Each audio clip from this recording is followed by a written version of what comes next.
Most people make their weekly meal plan by asking themselves one simple question: what sounds good?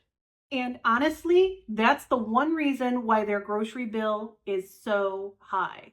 Because when you plan your meals around your cravings, you end up with random ingredients at full price. And frugal meal planning starts somewhere else completely. That's what I'd like to talk about in this video. First, ask yourself, what do I have already? What is available in my fridge, freezer, and pantry that I can use to build meals this week, in addition to what is on sale this week? Because that is the foundation of frugal meal planning. If you implement this one mindset shift, you can save tons of money, even in 2026. Another frugal money saving tip is to always make sure you have a well-stocked spice collection. This will allow you to avoid paying extra money for those pre-made gravy and sauce packages, as well as those jarred sauces, jarred Indian curry mixes.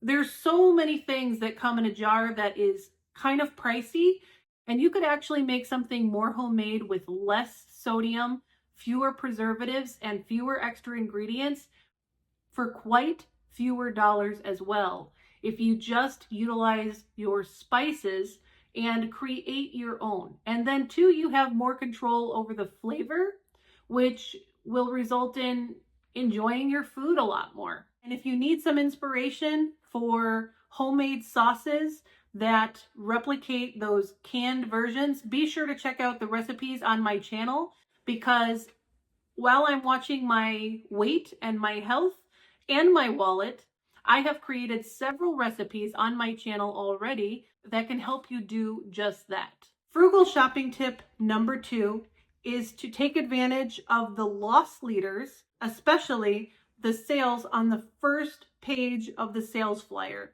The best deals are always located on the first page of the sales flyer when you walk in the door. And if you want to plan before you get to the store, most of the time you can find those sales flyers online as well. For instance, Kroger almost always puts at least one meat on sale on a deep discount. So what I do is I will buy several packages of that same type of meat, and I will use one to cook that week and freeze the rest. And that gives me something to pull from in subsequent weeks when that particular item is not on sale.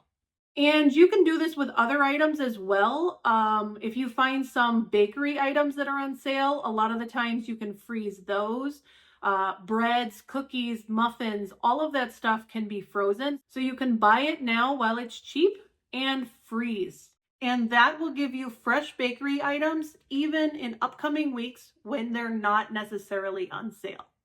One of my favorite ways to save money is to take a couple $100s on a day which is not a Saturday or Sunday, because there's going to be so many people trying to grab those great deals. Maybe go on a lunch hour to a store nearby where you work, or immediately when you get off work, or maybe you have a day off.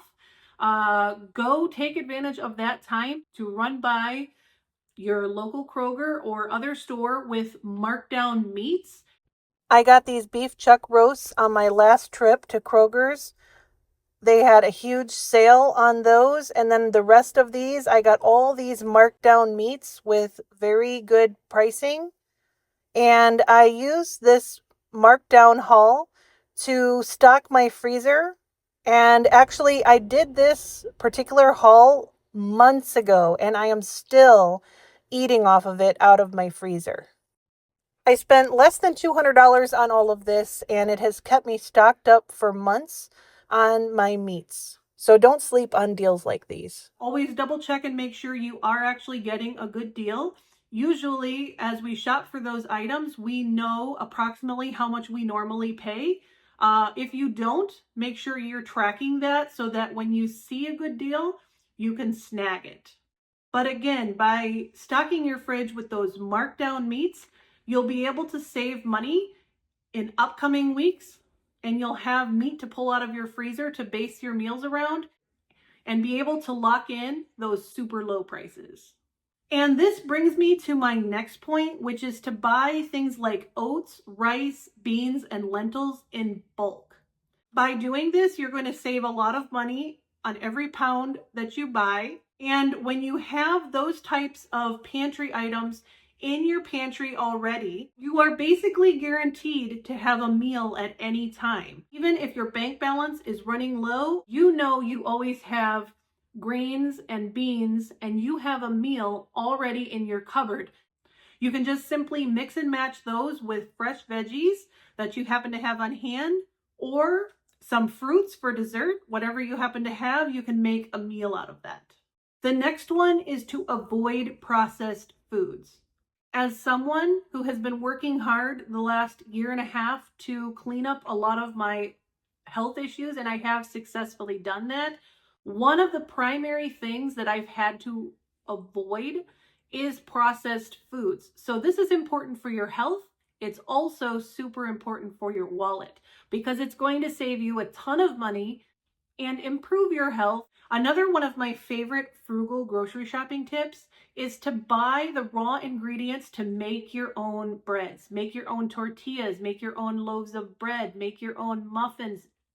By doing that, you are going to have more delicious tasting bread made with fresh ingredients that are actually good for your body, with fewer extra preservatives and all of that extra filler that you don't really need.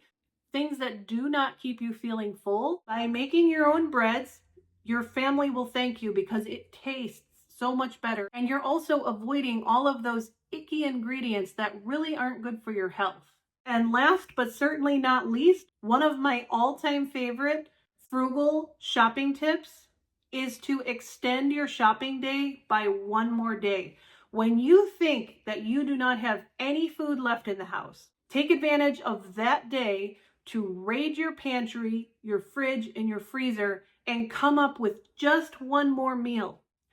Because I have never failed to find one more day's worth of meals when planning for my next shopping trip. And along those same lines is don't forget to make one day a use it up, fend for yourself, leftover meal day. That means you pull everything that's been cooked for the week that is left over, pull it out of the fridge, and everybody gets dibs on whatever they want to eat for that night, but everybody eats off of leftovers one day a week. If you implement these frugal strategies, you'll be able to reduce your grocery bill without all the mental overload of constantly coupon clipping and all of the tedious little things that come with grocery shopping and all of the tedious little tasks that often accompany frugal shopping. By implementing these strategies, you will simplify your grocery shopping and you will save money along the way. Okay guys, I hope this video is helpful for you. I hope you enjoyed today's video. And most of all, I hope you save lots of money.